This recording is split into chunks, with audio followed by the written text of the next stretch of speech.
네, 안녕하십니까. 북한 제임스입니다. 오늘도 이번 주도 저희 분단 이슈 파헤치기 시작해 볼 텐데요. 항상 이제는 소개할 필요가 없을 정도로 자주 나오시는 조경일 작가 나와 있습니다. 안녕하십니까? 네, 안녕하세요. 네, 잘 네. 지내십니까? 네, 뭐 가을이 시작됐는데요. 그래도 뜨거워져서 좀 걱정이긴 한데 그래도 잘 지내고 있습니다. 네.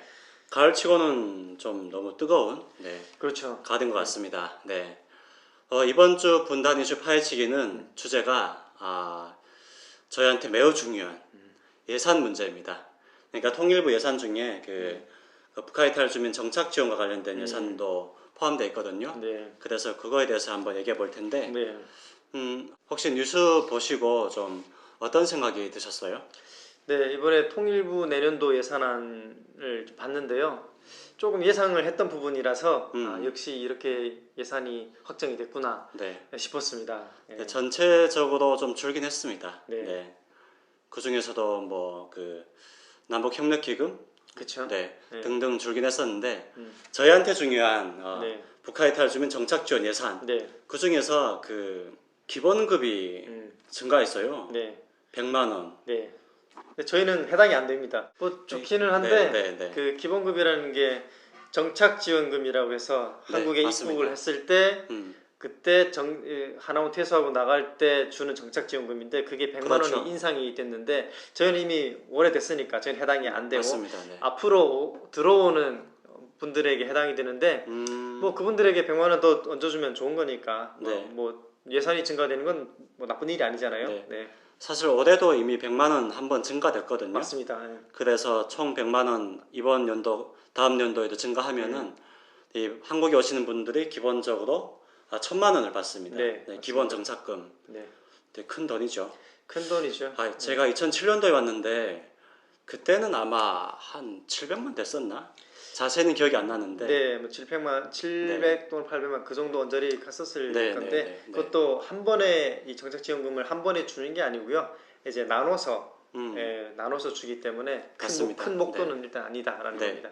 일단 뭐 탈북민 사회에는 좀 일단 긍정적인 예산 증액이 아닌가 싶은데 근데 중요한 건요. 전체 예산은 삭감됐습니다. 맞습니다. 보니까 북한 이탈 주민 정착 지원 예산이 이 884억 원에서 내년에 824억 원 이렇게 줍니다. 그러니까 한 60억 원 정도 주는 것인데 이게 탈북민들 정착에 어떤 영향을 미칠까요? 우선은 여러 가지가 있을 텐데요. 탈북민들이 새로 들어오는 사람이 굉장히 적습니다. 1년에 맞습니다. 몇십 명도 안 되잖아요. 그래서 정착지원금이 전체적으로 줄어드는 양상이고 또 신규로 들어오는 사람에 한해서 100만 원씩 증가가 되는 것이고 그 외에 정착지원을 돕는 뭐 시설 관리비라든가 행정비용 이런 것들은 사실 큰 변동이 없습니다. 그래서 지금 이미 정착해 있는 탈북민들에게 피부에 와닿는 그런 차이는 사실은 없다라는 거고요. 특히 이 행정비용이 여전히 많이 듭니다. 1년에 뭐 한 560억, 580억 이렇게 왔다 갔다 인력비죠. 하는데 순 행정비여서 탈북민들의 정착 지원을 돕는 일을 하는 사람들에 대한 행정비용, 인건비용 이런 시설비용이라서 그런 것들은 뭐 탈북민들에게 실제적으로 와닿는 혜택은 아니다라는 거 그게 이제 뭐 요점이죠. 근데요, 항상 어떤 사업을 하면은 인건비가 가장 중요합니다. 그렇습니다. 그분들 인건비를 많이 줘야 또 그분들 그 사업을 위해서 열심히 일하시기 때문에. 근데 좀 안타까운 것은 뭐 일단 예전과 비교했을 때 뭐 조 작가님이나 제가 올 때는 한국에 한 몇백 명씩 왔습니다. 1년에. 그렇죠. 또 2014년도인가 그때는 피크 찍었었고요. 근데 최근에는 많이 줄긴 했으니까 예산 삭감이 이해되는데 중요한 것은 작년보다 올해 그 입국 인원이 증가했습니다. 그러니까 작년에 2022년 기준이 한 69명 정도, 7명 정도 왔었거든요. 많이 왔네요. 근데 올해가 지금 통일부 홈페이지 보니까 그 6월까지 잠정 그 추계치가 99명입니다. 중요한 것은 작년보다 올해가 일단 입국 탈북민 수가 증가하고 있다는 것인데 반면에 전체 예산은 준 거잖아요. 네. 그래서 이 준 이유가 뭘까? 네. 네, 일단은 자세히는 알지 못하겠지만, 네. 일단은 뭐 19년 말부터 20년, 21년 때는 코로나 때문에 북한이 국경을 봉쇄하면서 새로운 입국자가 굉장히 줄어들었거든요. 그러다가 맞습니다. 작년에 60명 정도 넘었고 올해 또 100명 가까이 넘는다고 하니까 사실 굉장히 반가운 소식이에요.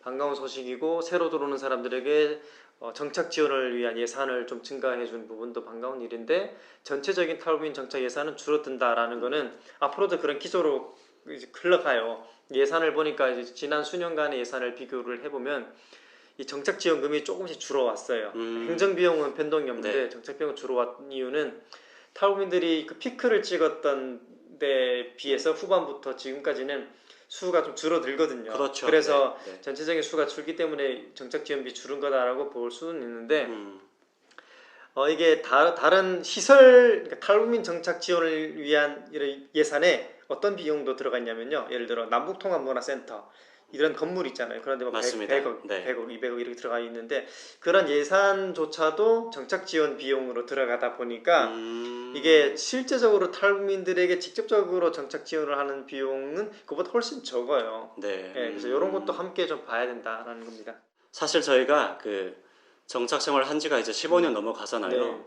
근데 하나원 그러니까 남북 하나재단 네.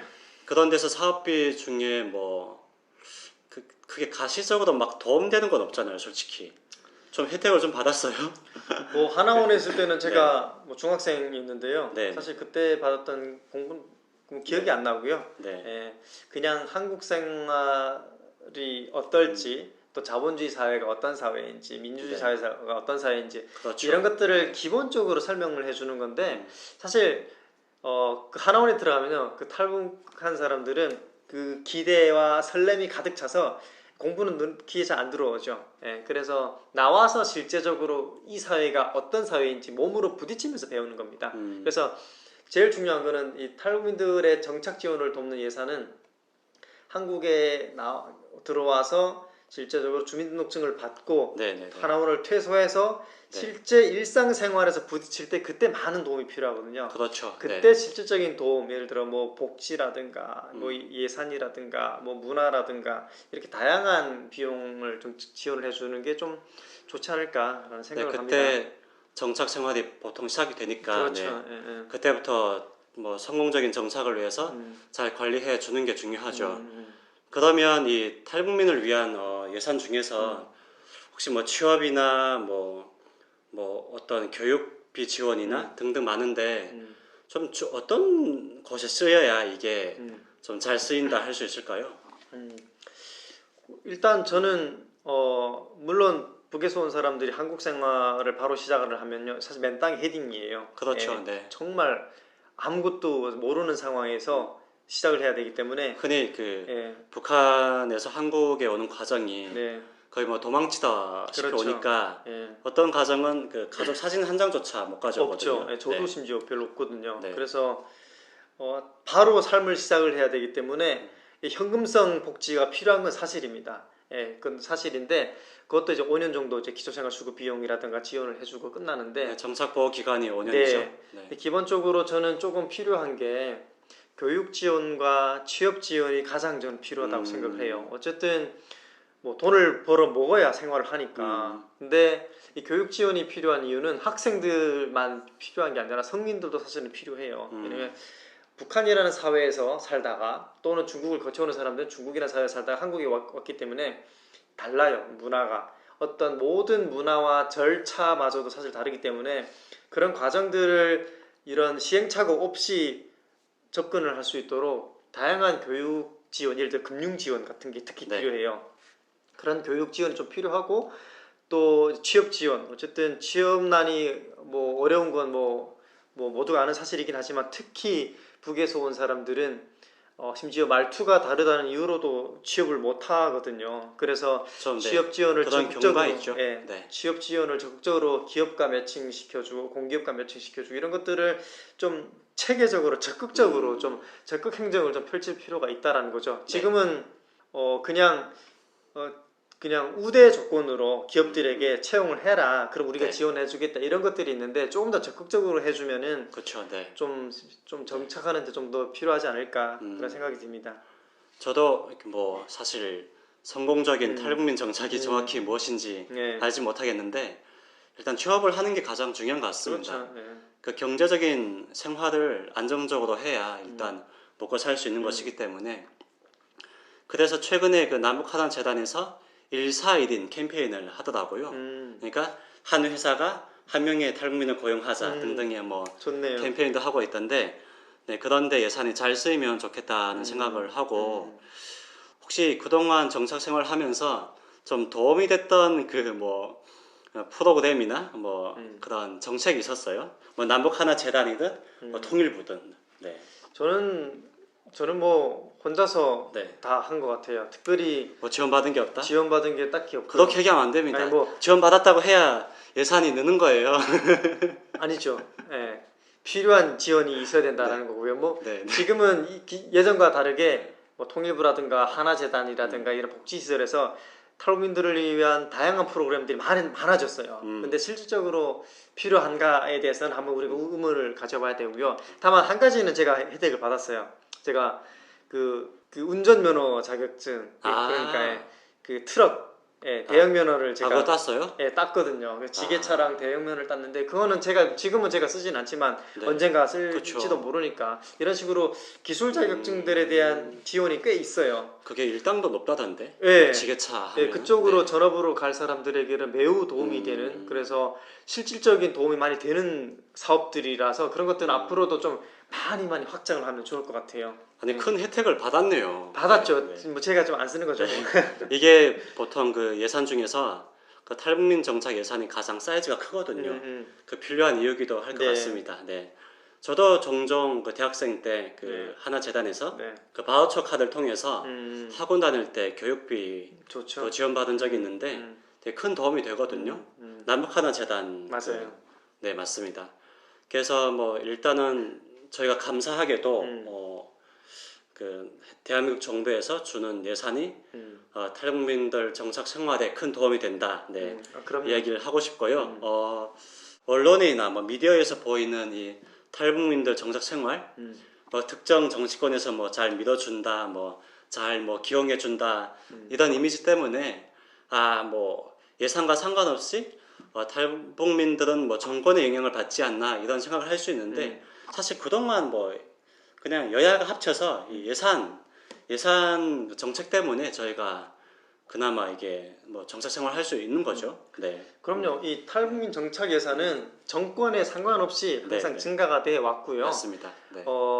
사실은 오히려 이 탈북민에 대한 예산은 체계적인 분석이 아니라 그냥 탈북민이란 이름만 들어가면 예산이 막 통과가 됐어요. 이거는 보수 정부에서 특별히 된 게 아니라 진보나 보수 정부 둘 다 정책 예산을 많이 늘려왔었어요. 맞습니다. 이번에 그 탈북민 관련 통일 관련된 이 통일부 예산 중에 정권의 영향을 받는 거는 다름이 아니라 남북협력기금 같은 그런 예산이에요. 그렇죠. 네, 네. 이번에 남북협력기금이 거의 이제 삭감이 됐잖아요. 반토막 났습니다. 반토막이 났는데 뭐 남북협력은 앞으로 당분간 이번 정부에서는 없다라는 걸로 뭐 이해를 해도 될 것 같습니다.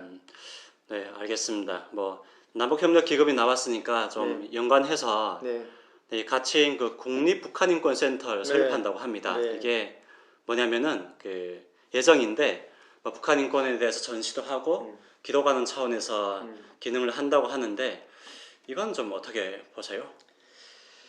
저는 조금 부정적으로 봅니다. 네. 필요하죠. 필요한데 국립북한인권센터로 세워질 필요는 없는 거다. 왜냐면 우리가 국가인권위원회가 있거든요. 네. 근데 우리 대한민국이 아직 대한민국 역사 이래 인권에 대한 그런 기록을 한 박물관이 별로 없고요. 근데 국가인권센터도 없어요. 그냥 인권 센터 같은 기관 같은 거 하나 있고 네. 교육 정도가 있는 거지. 우리가 인권 박물관처럼 이렇게 시설이 있어서 사람들이 연례적으로 가서 관광을 하고 둘러보고 인권에 대한 교육을 받고 이렇게 할 수 있는 인권 센터는 없어요. 우리 대한민국 역사가 우리가 인권 측면에서 어떻게 그 과거가 있었고 오가 있었는지 이런 것들에 대한 기록이 없는데 이 북한인권기록센터가 특별히 만들어진다는 이유는 저는 좀 순서가 잘못됐다. 우리가 먼저 우리 대한민국의 역사를 관통하는 국가인권센터가 먼저 만들어진 다음에 그 안에 북한인권센터라는 게 하나 부설로 들어가 있으면 되는 거예요. 네. 근데 북한인권센터가 또 생기고 국가인권센터, 우리 역사에 대한 인권센터가 없는 상황이라는 것이 다분히 정략적이다라는 생각이 좀 들고요. 이 북한인권센터가 필요하지 않다는 건 아닙니다. 네. 예, 우리 헌법이 이렇게 얘기하잖아요. 대한민국의 영토는 한반도 그 부속도서를 한다. 예, 그래서 엄밀하게 인권의 차원에서 보면은 북한 주민들도 대한민국의 국민이라는 네, 말이죠. 네, 네. 그러면은 대한민국의 인권을 관통하는 국가인권센터라는 큰 구조 안에 북한인권센터를 넣는 게 저는 맞다. 그리고 국가인권위원회가 그 관장을 해야 된다라는 거고요. 통일부가 관장해서는 안 되고 이 예산도 통일부 예산으로 하면 안 된다라고 저는 생각을 해요. 협조를 해야겠죠. 그런 네. 차원에서 좀 환영하면서도 실제적인 운영에 있어서는 다분히 우려가 많죠.